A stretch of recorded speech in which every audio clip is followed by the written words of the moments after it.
আমাৰ বিটিআৰ 40টা সমষ্টিতে আমাৰ বুথ কমিটিসকলক লৈ বুথ সম্মিলনটো আমি আৰম্ভ কৰিছোঁ। যোৱা কেইদিনমান আগত আমাৰ সংবিধানমতে যে আমাৰ প্ৰাইমেৰী কমিটি আমি গঠন কৰিছিলোঁ, প্ৰায় 445টা প্ৰাইমেৰী কমিটিক আমি ট্ৰেইনিং প্ৰগ্ৰাম কৰিলোঁ। ইয়াৰ পিছত এতিয়া আমি যোৱাকালিৰ পৰা আৰম্ভ কৰিছোঁ আমাৰ বুথ কমিটি সন্মিলন। আমাৰ বিটিআৰৰ ভিতৰত প্ৰায় 3200 বুথছ আছে, বুথ কমিটি আছে। পলিং ষ্টেচন লৈ আমি বুথ কমিটি গঠন কৰিছোঁ। তে বুথ কমিটিৰ কনষ্টিটুৱেঞ্চি ৱাইজত বুথসকলক লৈ আমি বুথ সন্মিলনটো পাতিছোঁ। তো ইয়াত আজি আমি জমদাৰ সমষ্টিৰ বুথসকলকে আজি মিটিং কৰিছোঁ। এই জমদাৰ সমষ্টিৰ কাছিয়াবাৰীৰ এই খেলপথাৰত ইয়াত প্ৰায় 66 বুথ আছে। 66 বুথছৰ মানে প্ৰত্যেক বুথছৰ আমি এনে বুথ কমিটিৰ মেম্বাৰটো আমি 12জন।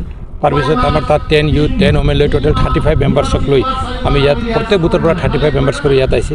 প্ৰায় 2200-2300 মানে আমাৰ বুথ কমিটিৰ কৰ্মীসকল ইয়াত একগোট হৈছে, সমবেত হৈছে।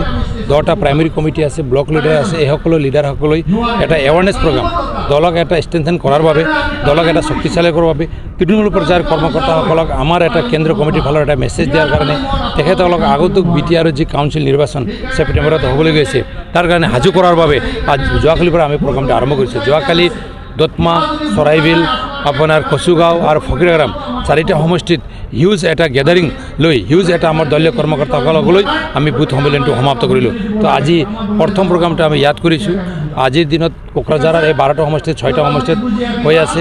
আজি আমাৰ বিটিআৰৰ মানে এজন সুদক্ষ সন্তান, আমাৰ দলীয় নেতা, আমাৰ ৰাজ্যসভাৰ সাংসদ তেখেত ৰেংৰা নাৰ্জী ডাঙৰীয়া আমাৰ মাজত ইয়াত উপস্থিত আছে। তেখেতে ভাষণ দি আছে, নিশ্চয় তেখেতে অলপ পিছত আপোনালোকক সম্বোধন কৰিব। তো আমি বিচাৰিছোঁ এই বিটিআৰত যি এটা 2020 চনৰ 27 জানুৱাৰীত যি এটা শান্তি চুক্তি প্ৰমোদ বড়ো ডাঙৰীয়াৰ মানে নেতৃত্বত যি শান্তি চুক্তিটো এটা হৈছে, বিটিআৰ একত হৈছে। এই একত কৰাৰ পিছত বিটিআৰত যি ধৰণৰ এটা পৰিৱেশ মানে পৰিৱৰ্তন এটা আমি দেখিবলৈ পাইছোঁ। শান্তিৰ পৰিৱেশ ঘূৰি আহিছে। জাতি জনগোষ্ঠীৰ মাজত এটা সমন্বয়টো মানে যি গেপ হৈছিল বিগত দিনত, দীঘলীয়া সময় আমাৰ মাজত যি গেপ হৈছিল, এই গেপটো প্ৰায় নাইকিয়া কৰি প্ৰমোদ বড়ো ডাঙৰীয়াৰ নেতৃত্বত কোকৰাঝাৰ সমষ্টিৰ পৰা আমাৰ উমৈহতীয়া প্ৰাৰ্থী জয়ন্ত বসুমতাৰীক আমি জিকাই ল'বলৈ অক্ষম হৈছোঁ।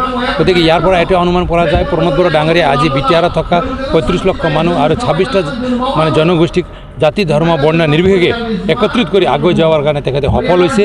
এইটো বাৰ্তাটো উদ্দেশ্যটো লৈ আমি এইবেলি জনসাধাৰণৰ মাজত সোমাই আছোঁ আৰু আমাৰ বুথ কৰ্মকৰ্তাসকলক, আমাৰ দলীয় কৰ্মকৰ্তাসকলক এই মেছেজটো দি তেখেতসকলক ৰাইজৰ মাজত গৈ আমাৰ যিবিলাক দলীয় এজেণ্ডা এইটো অৱগত কৰাৰ কাৰণে আমি তেখেতসকলক আজি কৈছোঁ। নাই, এইটো তেখেতসকলৰ কথা, ইয়াত আমাৰ ক'ব লগা নাই। ৰাজনৈতিক পাৰ্টি আগত আপোনালোকে চাওক, যি সময়ত হাগ্ৰামা মহিলাৰী ইয়াৰ বিটিআৰৰ চিফ আছিল, পিটিচিৰ চিফ আছিল, তেতিয়া ইয়াত কোনো ৰাজনৈতিক দলে ইয়াত মানে আগভাগ ল'বলৈ মানে আগবাঢ়ি অহা নাছিল। কিন্তু প্ৰমোদ বড়ো ডাঙৰীয়া যেতিয়া বিটিআৰৰ চিফ হ'ল, তেখেতে বাস্তৱ গণতন্ত্ৰটো ইয়াত ইষ্টাব্লিছ কৰিছে। গণতান্ত্ৰিক পদ্ধতিৰে দেশটো কেনেকৈ চলাই লৈ যাব লাগে তাত তেখেতে সকলোকে এটা মেছেজ দিছে।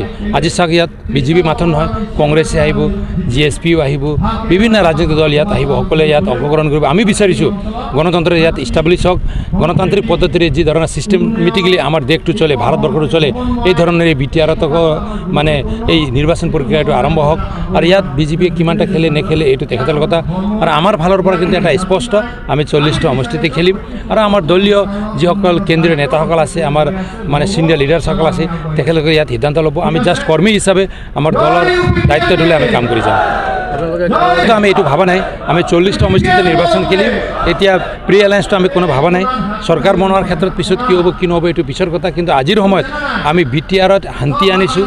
ভাৰতবৰ্ষৰ প্ৰধানমন্ত্ৰী, গৃহমন্ত্ৰী, অসমৰ মুখ্যমন্ত্ৰী মহোদয় ইয়াত আমাক সহযোগ কৰি আছে।